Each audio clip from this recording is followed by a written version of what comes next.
The urgency of now.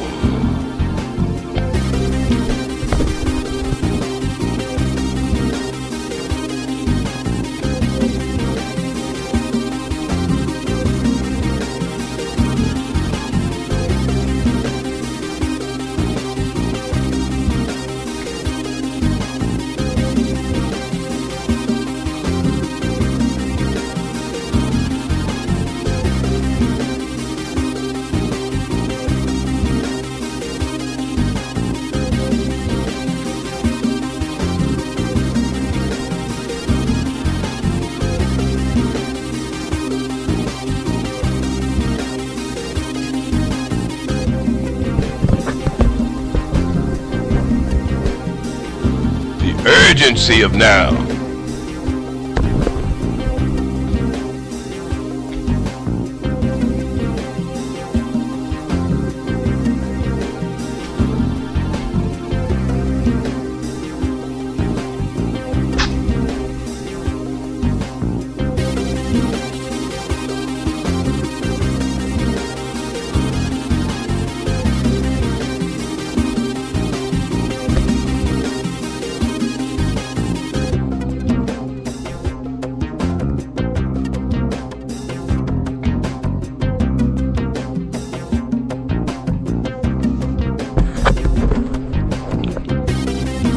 Oh, yeah.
Stand Together or We Will Fall by GLEN MOLLETTE, Newburgh Seminary. If we do not stand together in our country, we will fall. This doesn't mean that we have to nonchalantly agree with everything. It doesn't mean that we have to agree with anything. But if we won't work together in this nation, then it will be over for us, and sooner than we have ever dreamed. It doesn't have to end badly for America. We can have a great revival in our nation. Revival is not a bad word. Revival is a good word.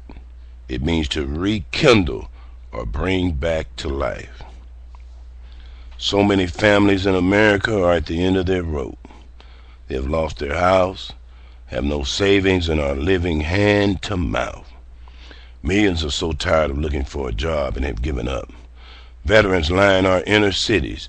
They sleep on park benches, underpasses, and riverbanks. Millions of young men and women every year fail to graduate from high school and become another national statistic.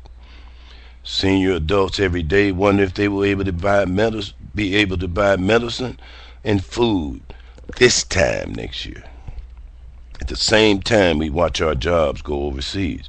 We see our country sending billions to nations who hate us.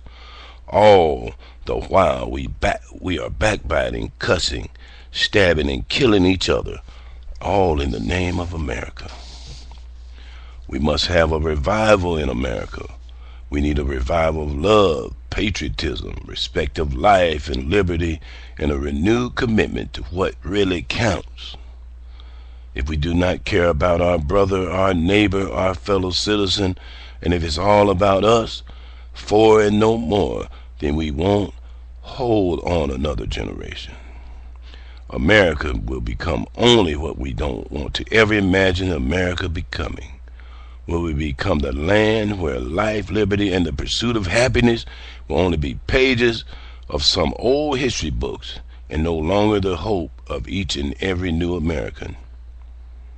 If my people who are called by my name shall humble themselves and pray and seek my face and turn from their wicked ways, then I will hear their voice from heaven. I will forgive their sin, and I will heal their land. 2 Chronicles 7:14. I haven't given up on America by any stretch of the imagination.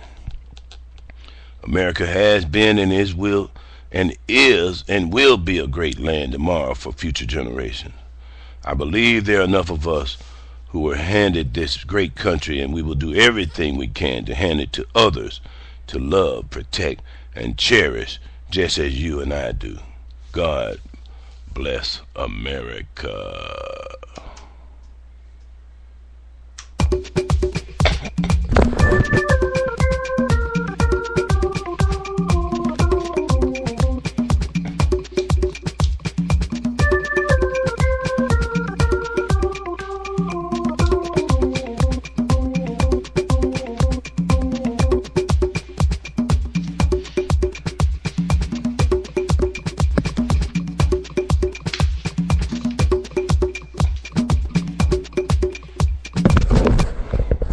You know, City Council of Atlanta, Georgia here, they voted to give themselves a 52% increase in raise because they said that their salaries weren't in line with other cities.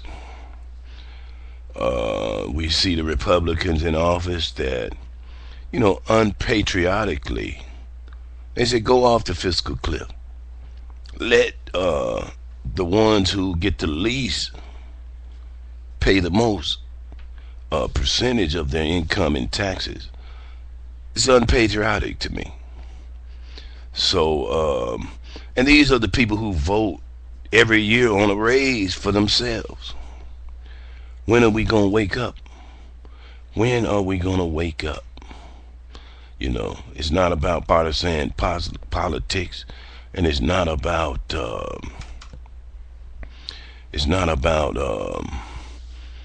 greed and separatism. But these people have elevated themselves. Now I believe that, I have taken a vow of poverty. I believe that if I were a millionaire at this time, I could stand to donate $100,000 to the government of a land that provided me the wealth. You understand me? From which I stole from others. See, what's going on now is that they want you to think that the government is stealing your wealth. Well, I have some economic lessons coming out and some biblical lessons coming out. And then we're going to see who the real culprits are. So, all I can say is God bless America. God bless you and yours. Elevate spiritually. And that's the key. The Bible says when Yahshua the Messiah was speaking, Jesus, you must worship me in spirit and in truth.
And you know, they talk about the deficit and federal spending and all that. But if the law was observed, the Civil Rights Act of 1964 specifically prohibits any institution from receiving federal funding that discriminates race, sex, gender, religious origin, whatever.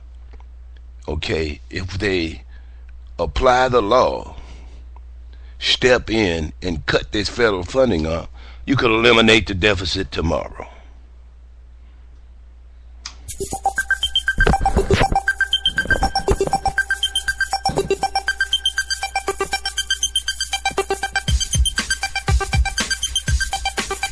Speak aloud in your vocabulary. Can we hear the love spoken in the words you say?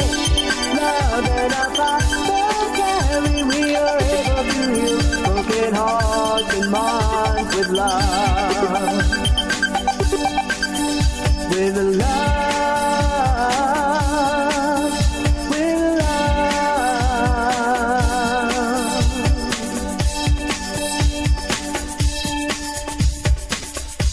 The wounded walk among us every day.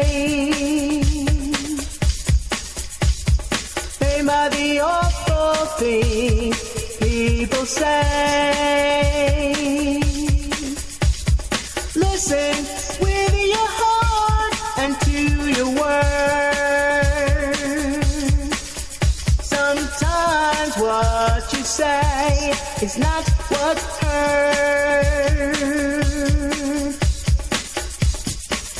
Speak loud in your vocabulary. Can we hear the love spoken in the words you say? Love and our Father carry. We are able to heal broken hearts and minds with love. With love.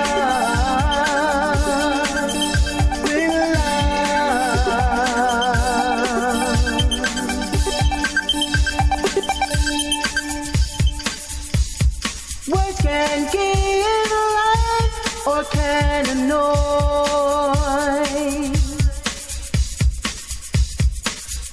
and spoken without love, they can destroy. Listen with your heart and to your words. Sometimes what you say is not deserved. Speak love in your vocabulary. Can we hear the love spoken in the words you say? Love and a Father carry. We are able to heal broken hearts and minds with love. With love.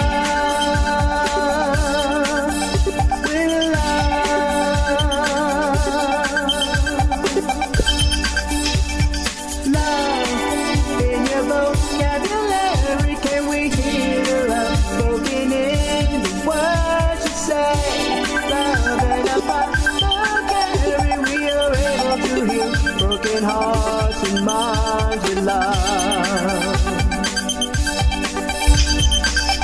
Love, if we speak love,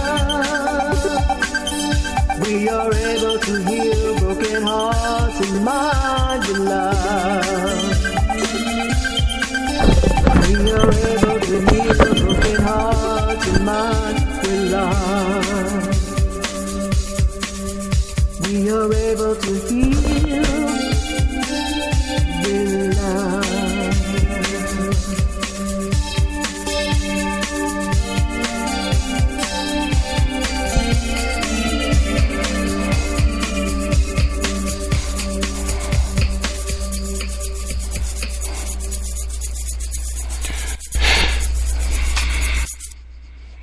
If hindsight is 2020, then we know that America is going to return to its rightful place as the leader of the free world. We know that the economy is going to rebound.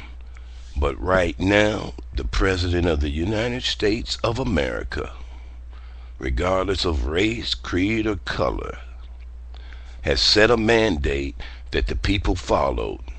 And if any of your lawmakers do not support this president, because I will be putting on evidence to show that we need another stimulus bill. Maybe not in the magnitude of the first one. I would say roughly half of that to continue to sustain the economy. If we look at history, you always have deficits in time of economic uncertainty. That is the function of government. But I will also ask and appeal to you to stand with me. My ministry, www.mm25.webs.com. The urgency of now. The church of peace and love, universal. Policy of inclusion, not exclusion. Stand with me, donate, and let's get this thing moving. Thank you.